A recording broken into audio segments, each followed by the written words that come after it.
ಎಲ್ಲರಿಗೂ ನಮಸ್ಕಾರ. Welcome to wishful ಅಡುಗೆ ಮನೆ. 1 ಕಪ್ ಗೋಧಿ ಹಿಟ್ಟನ್ನು ಬಳಸಿ ಮನೆಯವರೆಲ್ಲ ಹೊಟ್ಟೆ ತುಂಬುವಷ್ಟು ಸ್ನ್ಯಾಕ್ಸ್ನ ತಿನ್ಬೋದು. ಮಹಾರಾಷ್ಟ್ರೀಯನ್ ಸ್ಟೈಲಲ್ಲಿ ನಾವು ಮಾಡೋ ರೀತಿಯಲ್ಲಿ ಹೇಗೆ ಮಾಡೋದು ಅಂತ ನೋಡೋಣ ಬನ್ನಿ. ನಾನು ಮೊದಲಿಗೆ 1 ಕಪ್ ಆಗೋಷ್ಟು ಗೋಧಿ ಹಿಟ್ಟು ತೊಗೊಂಡಿದ್ದೀನಿ. ಕಾರ್ನ್ಫ್ಲೋರ್ ತೊಗೊಂಡಿದ್ದೀನಿ 2 ಸ್ಪೂನ್ ಆಗೋಷ್ಟು, ಸ್ವಲ್ಪ ಉಪ್ಪು, ಇಷ್ಟನ್ನು ಹಾಕಿ ನೀಟಾಗಿ ಕಲಿಸ್ಕೊಳ್ತಾ ಇದ್ದೀನಿ. ಕಾರ್ನ್ಫ್ಲೋರ್ ಹಾಕೋದ್ರಿಂದ ಕ್ರಿಸ್ಪಿಯಾಗಿ ಬರುತ್ತೆ. ಸ್ವಲ್ಪನೇ ನೀರು ಹಾಕಿ ಕಲಿಸ್ಕೊಬೇಕು.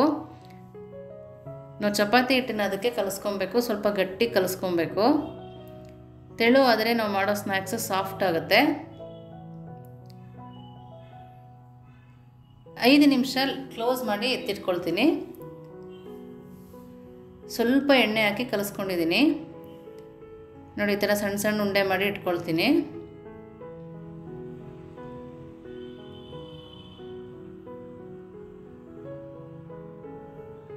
ಗೋಧಿ ಹಿಟ್ಟು ಇದೇ ಥರ ಕಲಿಸ್ಕೊಬೇಕು. ಸ್ವಲ್ಪ ಹಿಟ್ಟನ್ನು ಉದುರಿಸ್ಕೊಂಡು ಲಟ್ಟಿಸ್ಕೊಳ್ತೀನಿ. ನಾವು ಮಾಮೂಲು ಚಪಾತಿ ಯಾವ ಥರ ಮಾಡ್ಕೊಳ್ತೀವೋ ಅದೇ ಥರ ಮಾಡ್ಕೊಳ್ತಾ ಇದ್ದೀನಿ. ನೋಡಿ, ಇಷ್ಟು ಅಗಲ ಮಾಡ್ಕೊಬೇಕು. ನೋಡಿ, ಒಂದು ಬಟ್ಲು ತೋರಿಸ್ತಾ ಇದ್ದೀನಲ್ಲ, ಆ ಥರ ಬಟ್ಲು ತೊಗೊಂಡು ಹಿಂದುಗಡೆಗೆ ಸ್ವಲ್ಪ ಎಣ್ಣೆ ಸರುಕೊಳ್ತಾ ಇದ್ದೀನಿ. ನೀಟಾಗಿ ಬರುತ್ತೆ ಈ ಥರ ಮಾಡೋದ್ರಿಂದ.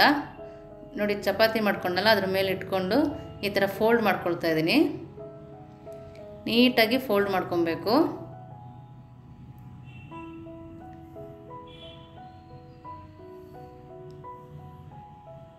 ಈ ಥರ ಫೋಲ್ಡ್ ಮಾಡಿಕೊಂಡು ಒಳಗಡೆ ಇದನ್ನು ಕಟ್ ಮಾಡಿ ತೆಗಿಬೇಕು. ನಿಮ್ಮ ಹತ್ರ ಈ ಥರ ಬಟ್ಲಿಲ್ಲ ಅಂದರೆ ಚಾಕು ಸಹಾಯದಿಂದ ಕೂಡ ಕಟ್ ಮಾಡ್ಕೊಬೋದು. ನೋಡಿ, ಈ ಥರ ಕಟ್ ಮಾಡ್ಕೊಂಡಿದ್ದೀನಿ ನಾನು.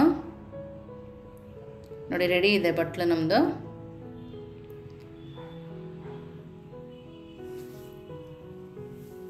ಈ ಥರ ಮಾಡ್ಕೊಬೇಕು. ನಾನು ಮೊದಲೇ ಎಣ್ಣೆ ಕಾಯಕ್ಕೆ ಇಟ್ಕೊಂಡಿದ್ದೆ. ಇವಾಗ ಹಾಕ್ಕೊಳ್ತಾ ಇದ್ದೀನಿ ನಾವು ಮಾಡಿದ್ವಲ್ಲ ಆ ಬಟ್ಲನ್ನ. ನಾವು ಎಣ್ಣೆ ಈ ಥರ ಮಾಡಿ ಮಾಡಿ ಬೇಯಿಸ್ಕೊಬೇಕು. ನಮಗೆ ಸುತ್ತ ಬೇಯಬೇಕು. ತುಂಬ ಕೇರ್ಫುಲ್ಲಾಗಿ ಮಾಡಬೇಕು. ನೋಡಿ, ಈ ಥರ ಬೆಂದ ಮೇಲೆ ನೀಟಾಗಿ ಬಿಚ್ಕೊಳ್ಳುತ್ತದು. ನಿಧಾನಕ್ಕೆ ತಕ್ಕೊಬೇಕು.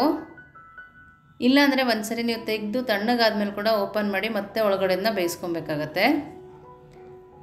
ನೋಡಿ, ಈ ಥರ ಮಗ್ಚ ಹಾಕಿ ಕೂಡ ಬೇಯಿಸ್ಕೊಬೇಕು. ನಮಗಿದು ಕ್ರಿಸ್ಪಿಯಾಗಿ ಬೇಯಬೇಕು. ನೋಡಿ, ಈ ಥರ ಎರಡೂ ಸೈಡು ಬೇಯಿಸ್ಕೊಬೇಕು.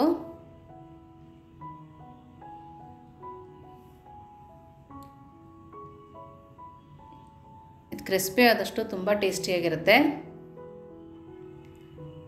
ನೋಡಿ, ನಮ್ಮ ಬಟ್ಲು ರೆಡಿ ಇದೆ. ನೋಡಿ, 3 ಬಟ್ಲು ಮಾಡ್ಕೊಂಡಿದ್ದೀನಿ ನಾನು ಮೊದಲೇ ಆಲೂಗಡ್ಡೆನ ಬೇಯಿಸಿ ಇಟ್ಕೊಂಡಿದ್ದೆ. ಸ್ಟಫಿಂಗ್ ಮಾಡೋಕ್ಕೆ ರೆಡಿ ಮಾಡ್ಕೊಳ್ಳೋಣ. ನೋಡಿ, ಒಂದು ಬಟ್ಲು ತೊಗೊಂಡಿದ್ದೀನಿ. ಆಲೂಗಡ್ಡೆ ಬೇಯಿಸಿದ್ದು ಹಾಕ್ಕೊಳ್ತಾ ಇದ್ದೀನಿ. ಹಸಿಮೆಣಸಿನ್ಕಾಯಿ ಸ್ವಲ್ಪ, ಈರುಳ್ಳಿ ಸಣ್ಣದಾಗಿ ಕಟ್ ಮಾಡಿರೋದು ಒಂದು ಅರ್ಧ ಈರುಳ್ಳಿ ತೊಗೊಂಡಿದ್ದೀನಿ. ಒಂದು ಅರ್ಧ ಟೊಮೊಟೊನ ಸಣ್ಣದಾಗಿ ಕಟ್ ಮಾಡಿ ತೊಗೊಂಡಿದ್ದೀನಿ. ಕೊತ್ತಂಬರಿ ಸೊಪ್ಪು ಸ್ವಲ್ಪ ಉಪ್ಪು, ಅರಿಶಿನ ಪುಡಿ, black salt, black pepper, chaat masala,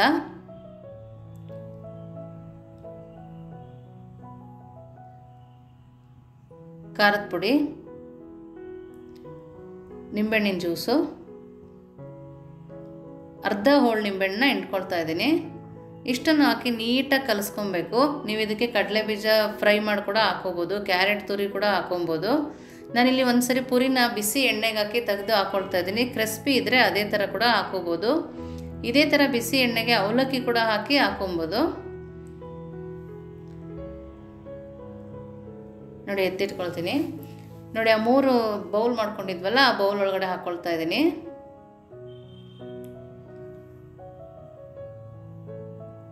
ನೋಡಿ, ಇವಾಗ ಹಾಕ್ಕೊಳ್ತಾ ಇದ್ದೀನಿ ಸ್ಟಫಿಂಗು.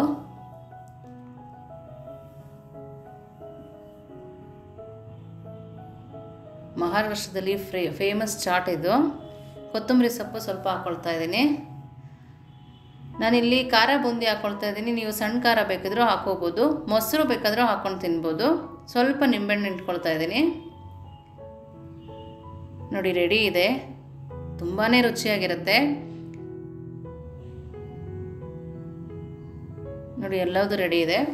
ನೀವು ಒಂದ್ಸರಿ ಮಾಡಿ ಹೇಗಿತ್ತು ಅಂತ ವಿಶ್ಫುಲ್ ಅಡುಗೆ ಮನೆಗೆ ಕಮೆಂಟ್ ಮಾಡಿ, ಲೈಕ್ ಮಾಡಿ, ಶೇರ್ ಮಾಡಿ, ಸಬ್ಸ್ಕ್ರೈಬ್ ಮಾಡಿ. Thank you.